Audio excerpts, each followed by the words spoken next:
नमस्कार दोस्तों। जैसा आपने टाइटल तो देख लिया होगा, अमेरिका अंदर से तोड़ रहा है, चाइना बाहर से जोड़ रहा है। किसको? ईरान को। जी हाँ, चाइना एक तरफ ईरान को कामाकाजी ड्रोन मिसाइल्स वगैरह सप्लाई कर रहा है, वहीं अमेरिका उसकी मिसाइल वगैरह को डिस्ट्रॉय कर रहा है, उसके जो स्टॉक्स है उसको डिस्ट्रॉय कर रहा है मिसाइल्स के।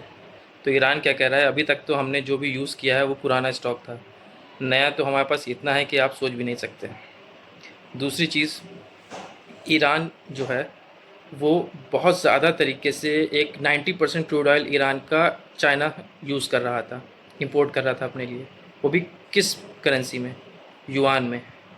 वही हाल है जैसे वर्ल्ड वॉर वन और टू के टाइम पे अमेरिका इन सबसे दूर था और अपनी प्रोडक्शन लाइन को बढ़ा रहा था, और जब वर्ल्ड वॉर वन और टू समाप्त हुई तो अमेरिका एक डोमिनेंट कंट्री के रूप में उभरा था। वही हाल चाइना कर रहा है। चाइना का खर्चा हो रहा है ज़ीरो, और अमेरिका का खर्चा हो रहा है बिलियंस ऑफ डॉलर्स में इस वॉर को लेकर। डोमिनेट चाइना करने वाला है, क्योंकि अमेरिका का खर्चा बढ़ता ही चला जा रहा है, और अमेरिका ने वाइट हाउस में प्रपोज़ल दिया हुआ है वॉर के लिए फंड्स जुटाने के लिए।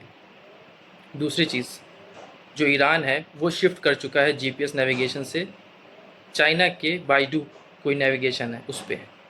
तो आप सोच सकते हैं कि चाइना का ₹0 खर्चा हो रहा है इस वॉर में, और अमेरिका का बिलियंस ऑफ डॉलर में।